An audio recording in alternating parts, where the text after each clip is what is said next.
Well, since Bernie Sanders is running, and I'm actually glad for it, I'm actually one of these people that actually would love for Bernie Sanders to run.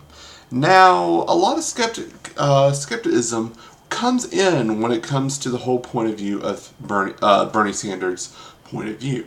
A lot of people says he's a left candidate, he's a fringe candidate, he's a socialist, he's a communist.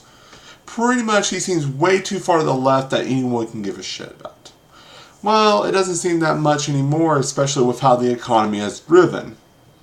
So, going into this article from Raw Story, Bernie Sanders was on Seth Meyers' show and pretty much hits a lot of key points in this whole thing. So I'm going to read the article and I'm going to stop at some points to hit pretty much specific key notes.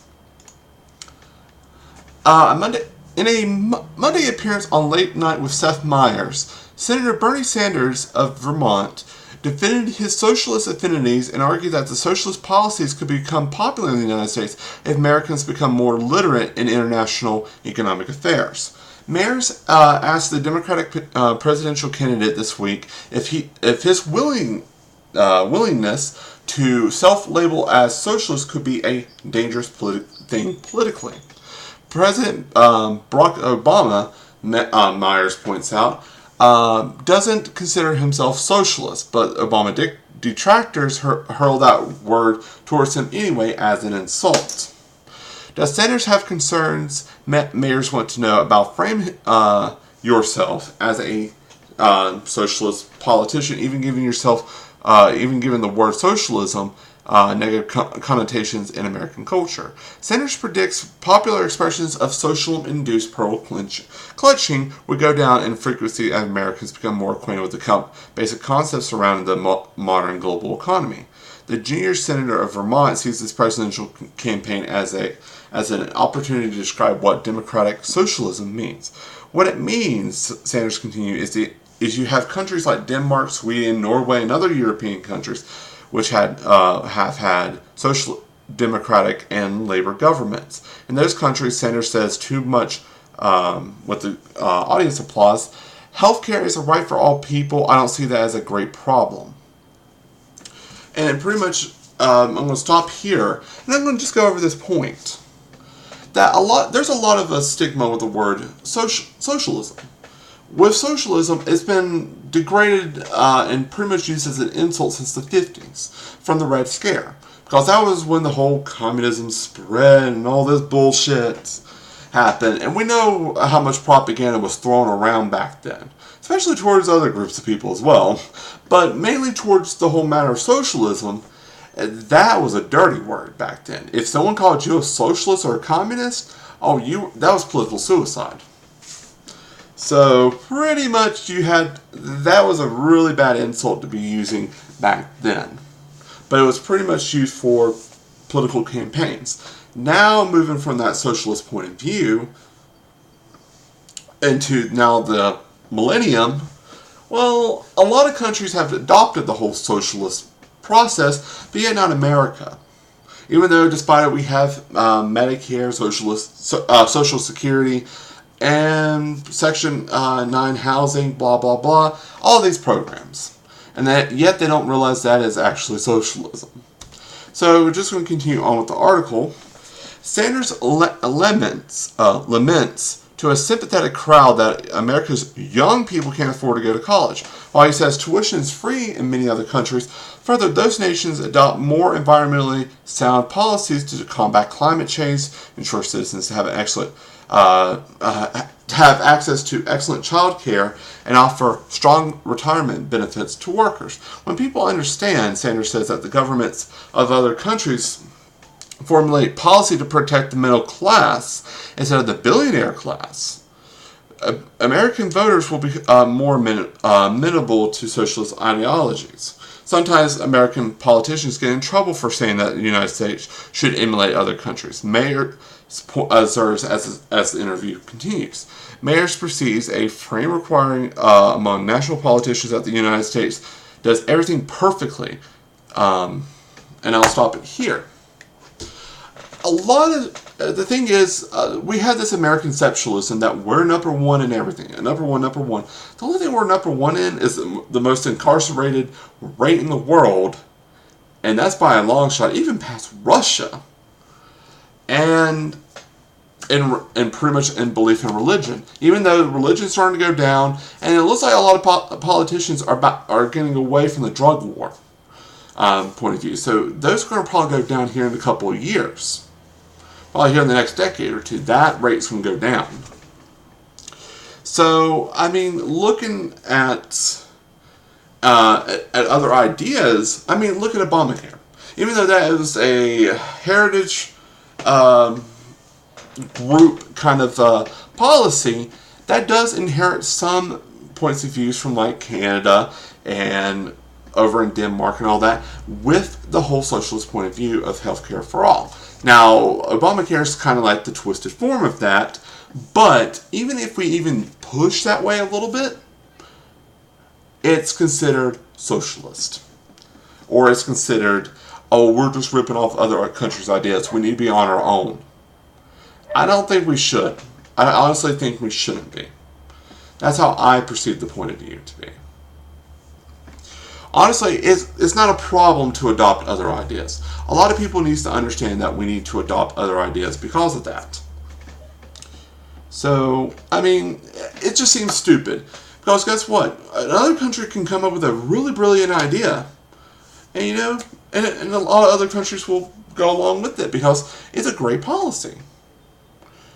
So, I don't understand the stigma, this whole belief that we have to be the ones that creates the policy across the world. We need to stop that. We need to get that out of our out of our mind, for sure.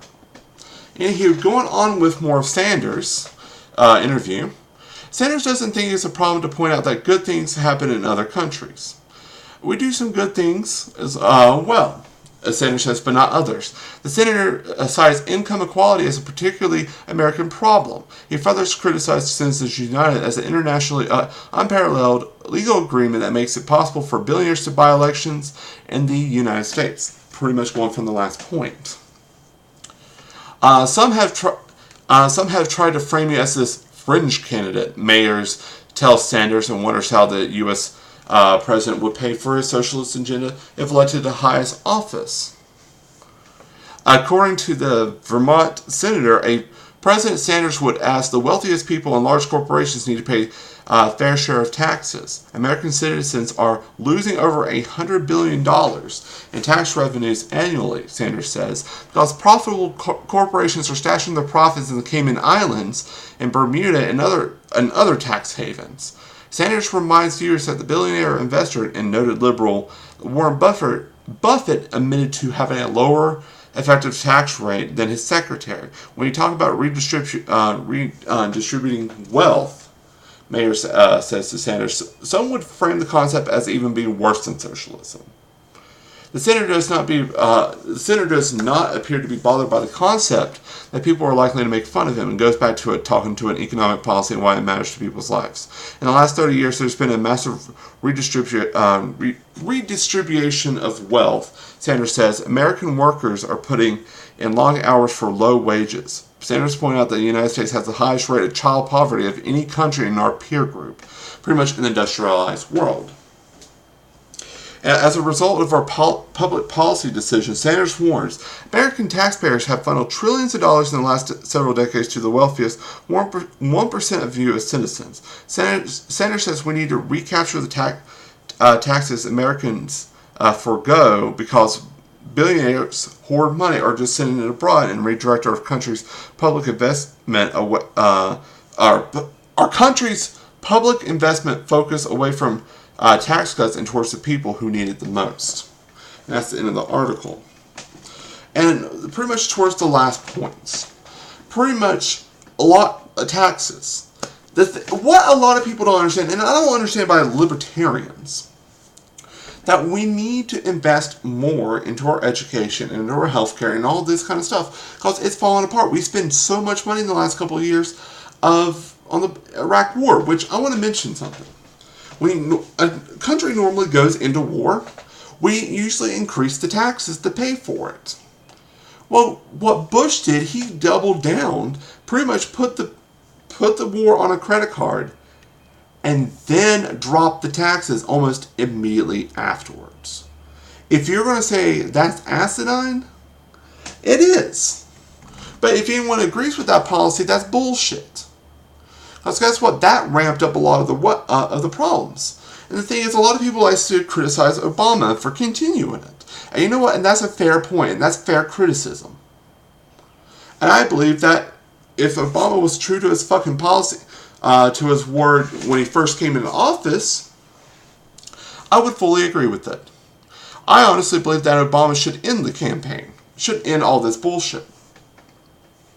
If we ended it early and actually focus on more of our economy, we'd be in better shape right now, 6 years into President Obama's tenure. Well, 7th year actually now. So, yeah, I can see that. Like, if it was framed that way, we'd be much better off by now. We'd be out of the recession now. No, the thing is, there's even studies out there, Pew studies, that show that the redistribution of wealth, especially after the recession, has went way more to the top 20%, mainly the 1%, than everyone else. That's why, even though we said we're out of the recession, a lot of people don't feel that. In fact, they feel like they've been cheaped. But that's where it goes. And a lot of these corporations and stuff hide their money in the tax havens. That's what happens. To pretty much hide some of their wealth. Like, this is what Mitt Romney got into a lot of issues with in his campaign trail. He pretty much was hiding money every fucking where. And everyone's just like, show your taxes. Show your taxes. We want to know how much you made. Show them. And even his father, when he ran for governor, he actually showed a lot of forms. Mitt Romney was the most shadiest motherfucker out there.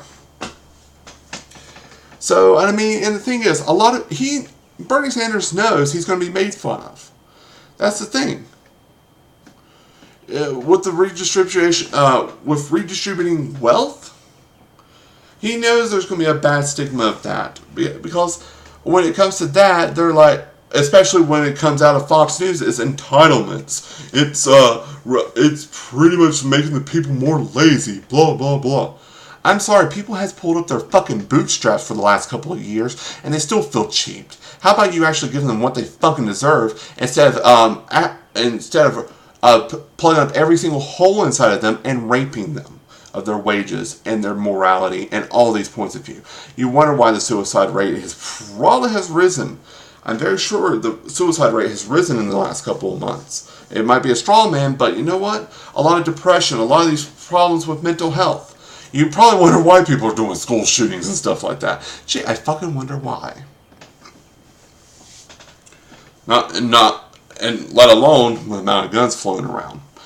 But, and I mean, that's the thing. We need to actually focus more because, I mean, right now we're the highest rate for child poverty as well. This goes back to a measure. We thought we got rid of that in the 30s. Back in the 30s and 40s. No, we didn't. We're back to that bullshit again. But just to wrap it up, I knew Bernie Sanders since I'd say about 2011, 2012. I knew about his policies, and I heavily aligned myself with them. He's a wonderful candidate for president. Honestly, I think that should happen. But you know, if you want real change in this country, you have to vote for him.